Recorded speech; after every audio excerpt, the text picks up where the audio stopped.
तो दोस्तों आज 28 जून 2021 की सभी दिन भर की कई बड़ी खबरें मुख्य ताज़ा समाचार लेके हैं आपके लिए। चलिए फटाफट नज़र डालते हैं इस वक्त की सुर्खियों पर।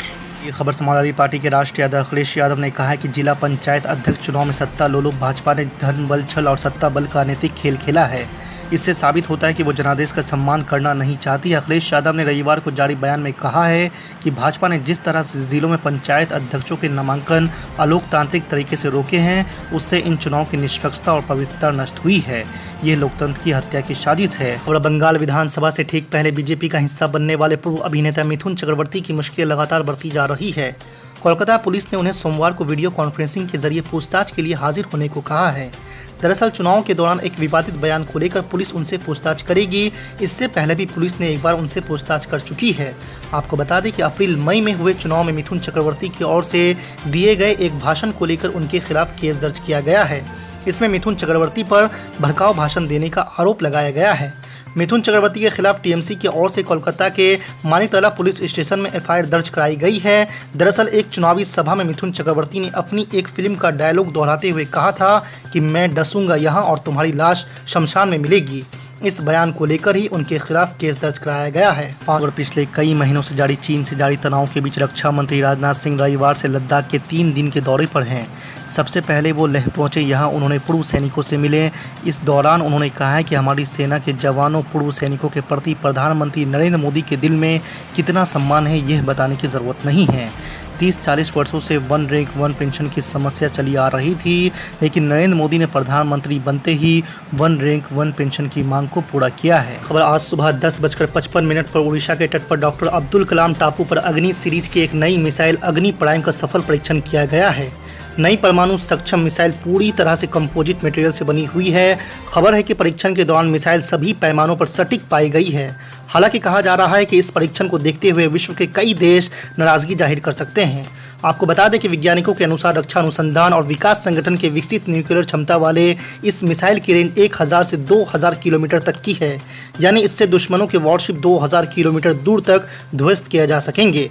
अग्नि प्राइम परमाणु हथियारों के साथ हमला करने में सक्षम है। ऐसे में माना जा रहा है कि अग्नि प्राइम मिसाइल को जल्द ही सेना में शामिल किया जा सकता है। आपको बता दें कि भारत ने पहली बार 1989 में अग्नि मिसाइल का परीक्षण किया था। कांग्रेस नेता और सांसद राहुल गांधी ने प्रधानमंत्री नरेंद्र मोदी के मन की बात कार्यक्रम के बीच एक बार फिर कोरोना टीकाकरण की रफ्तार को लेकर सरकार पर निशाना साधा है।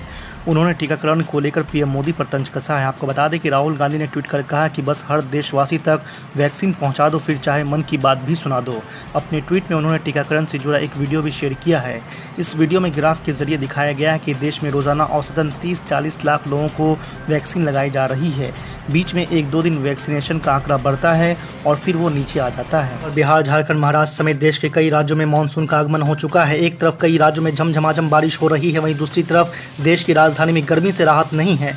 मौसम विभाग ने कहा है कि दिल्ली में अभी 6 दिनों तक बारिश के आसार नहीं है। वहीं मौसम विभाग ने कहा है कि बिहार, झारखंड में 2 दिन भारी बारिश होने की संभावना है।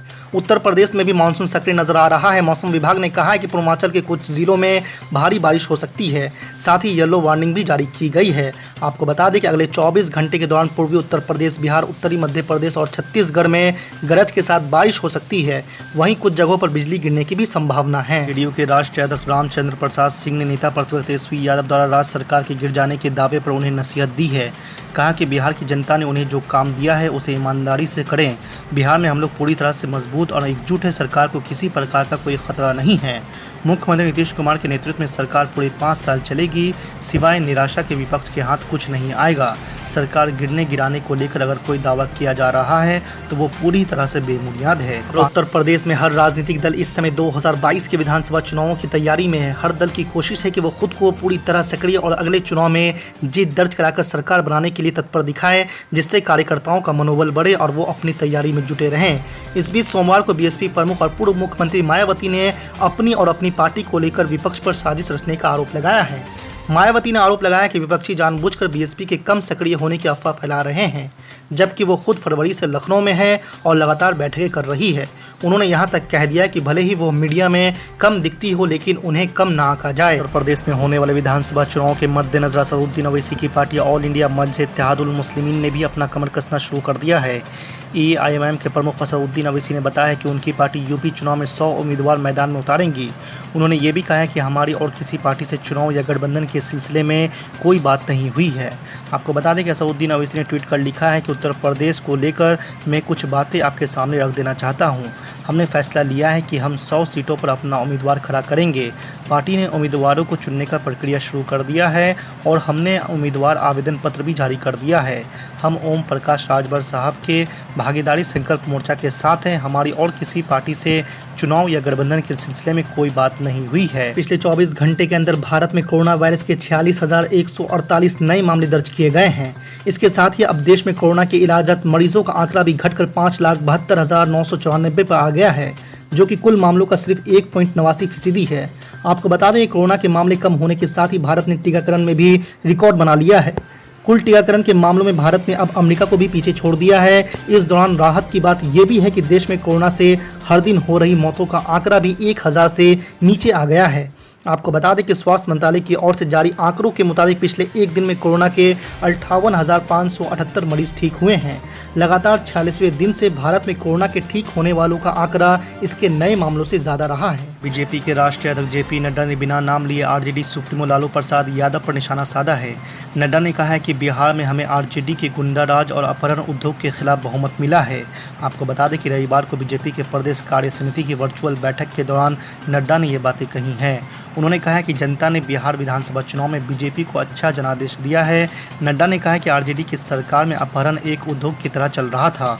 उस दौर से निकलकर आज खिलता हुआ आगे बढ़ता हुआ बिहार हम देख रहे हैं। कोरोना काल में केंद्र और राज्य सरकार की ओर से किए गए कार्य की जेपी नड्डा ने सराहना की और कहा कि विपक्षी नेता आइसोलेशन में चले गए थे। साथ ही नड्डा ने कहा कि वैक्सीनेशन के मसले पर विपक्ष लोगों को गुमराह कर रहा है। बिहार के नेता प्रतिपक्ष तेजस्वी यादव ने लोजपा में जारी संग्राम को लेकर बिना नाम लिए मुख्यमंत्री नीतीश कुमार पर निशाना साधा है।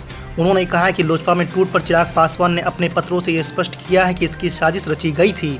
जिन्होंने 2005 और 2010 में पार्टी को तोड़ने का काम किया, उन्होंने ही ये योजना बनाई है। आरोप लगाया कि बिहार सरकार का इतिहास उधार के जनादेश पर रहने का रहा है और हमेशा उधार के खिलाड़ियों की मदद से अपना खेल खेला है। आपको बता दें कि रविवार को पत्रकारों से अनौपचारिक बातचीत में तेजस्वी यादव ने आरोप लगाया है कि भाजपा ने सत्ता में आने के बाद अपने पुराने सहयोगियों को छोड़ दिया है। दिल्ली के उप मुख्यमंत्री और आम आदमी पार्टी के नेता मनीष सिसोदिया ने रविवार को एक बार फिर सत्तारूढ़ भाजपा को भारतीय झगड़ा पार्टी करार देते हुए दावा किया है कि गुजरात में अब आम आदमी पार्टी का काम बोलने लगा है। मनीष सिसोदिया ने यहाँ पत्रकारों को संबोधित करते हुए भाजपा पर कोरोना के कुप्रबंधन का आरोप भी लगाया है। उन्होंने कहा कि भाजपा विकास की बात करती है पर उसकी रुचि इसमें नहीं है। दिल्ली में आम आदमी पार्टी की सरकार के विकास की चर्चा करते हुए उन्होंने कहा कि भाजपा बताएं कि स्कूल, अस्पताल और रोजगार क्या विकास के पैमाने नहीं हैं। 5 साल में अगर आम आदमी पार्टी दिल्ली में इतना कुछ कर सकती है तो गुजरात में भाजपा क्यों कुछ नहीं कर रही है। मनीष सिसोदिया ने कहा कि कोरोना की दूसरी लहर के उचित प्रबंधन के समय भाजपा सरकार बंगाल चुनाव में लगी थी और इसमें हारने के बाद ये सबसे झगड़ा करने में लगी हुई है।